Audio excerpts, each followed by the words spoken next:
Opět mi dorazila Čína, tak si myslím, že bychom se mohli podívat na to, co mi přišlo. Některé ty věci mi přišly už dřív, ale nechal jsem si to, protože byly asi 3 a přišlo mi to jako blbost to odvírat jako samostatný video. Jako první mi přišla takováhle sada bez toho růžového. Jsou to vlastně 3 ty rukojeti s 10 nástavcema různýma. Upřímně ani nevím, jestli je všechny na něco využiju, ale vypadá to celkem hezky a za 42 korun mi to přišlo jako super kauf. Já si jeden tenhle vyndám a budu s tím rozbalovat balíčky, co mi přišly jako další. Jako další mi přišlo, to mi přišlo včera, tak jsem si objednal takhle kabel na tiskárně. Je to vlastně takhle do úhlu, akorát si myslím, měl být půlmetrový a půl metru teda 100% nemá. Obávám se, že mi stačit nebude, ale to když tak nějak vyřeším. Když tak to nějak napájím, aby to stačilo. Tohle je teda trošku mimo. To mi přišla čistící rouno, nebo jak to nazvat. Prostě ta čistící drátinka na hrotovou pájku. Taky to stál taky asi 40 nebo 30 korun. Další v pořadí přišla takováhle sada stupňovitých vrtáků. Ty stály asi 50 korun. Vypadají v celku hezky. Už jsem ho i jeden vyzkoušel a jsou doopravdy ostrý a řežou docela hezky. Vyzkouším je víckrát a potom uvidíme, jak na tom budou. A teď už jsou doopravdy balíčky, které jsem si objednával, které mi přišly dneska. Doopravdy už nevím ani, co to je, já se přiznám, protože už je to trošku díl, co jsem to objednával. A tohle je čínská kopie takového toho ultra ostrýho nože otočného na, nevím, jak se to vyndává. Nevím, jak se tomu říká. Já vím, na co se to používá. Jsou k tomu i takhle ty nože. Vypadá to v celku zajímavě. Je to odjehlovací nůž, jestli to říkám dobře. Je to doopravdy celku ostrý. Je to takový levný plast, ale čekal jsem, že to bude upřímně horší. Ani nevím, jak se to vyndává. A tohle se zmačkne a tohle se tam pak nasune. Já čekám upřímně, když se o to pořežu. Mám z toho docela respekt. Tyhle nože by měly být asi nastrkaný v tom, předpokládám, ale asi to nepřežilo přepravu. Takže já to tam dávat nebudu. Takže s tím jsem spokojený. Další tady vylovím.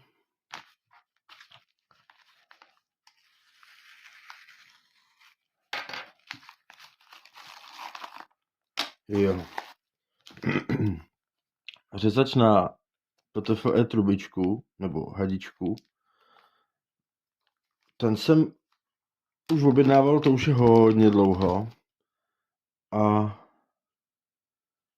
ten vypadá taky docela hezký. Na tom taky není víceméně asi co zkazit.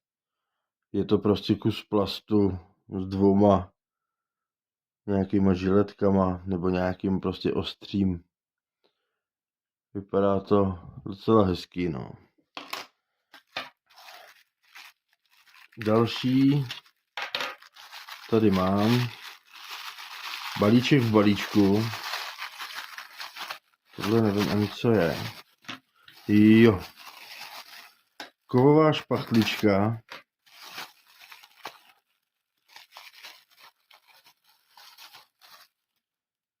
To jsem objednal, že by s tím možná šli dobře sundavat výtisky. Takováhle kovová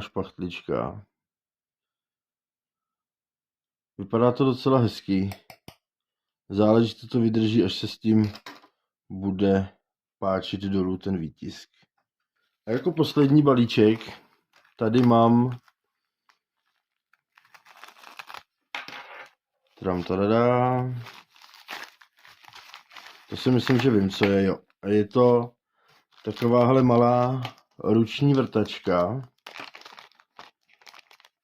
A ta vypadá taky docela hezky. To by mělo být na ten postprocessing nějakému třeba vrtání nebo protahování nějakých díreček ve výtisku. Čekal jsem taky, že to bude takový fórovější materiál a je to v celku hezký. Je to takový bytelný. Vypadá to docela dobře. A to je vše. Já si myslím, že se budu moct konečně trošku zaměřit na ten postprocessing po tom výtisku, který mě upřímně úplně nebavil a moc jsem se mu nevěnoval. Tak to budu moct trošku vyzkoušet. Tahle to se mi hodí, protože teď mám problém s hot endem, který mám teď rozebraný a tu hadičku v tom budu potřebovat vyměnit. No, ty skalpely, to je věc, která si myslím, že každému, kdo má 3D tiskárnu, se hodí. No a plus tyhle všechny věci, já si myslím, že to bylo upřímně zdařilý nakupování. Jestli se vám to líbilo, koukněte se určitě na nějaký další videa, který mám u mě na kanále.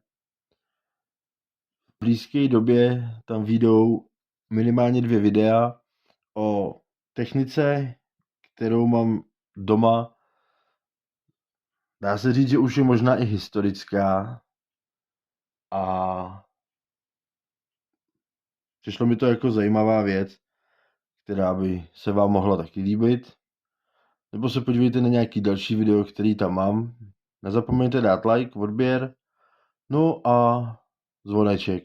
Koukněte se na nějaký videa, který vám tady někde teď vyskočí. A uvidíme se u dalšího videa. Takže zatím čau.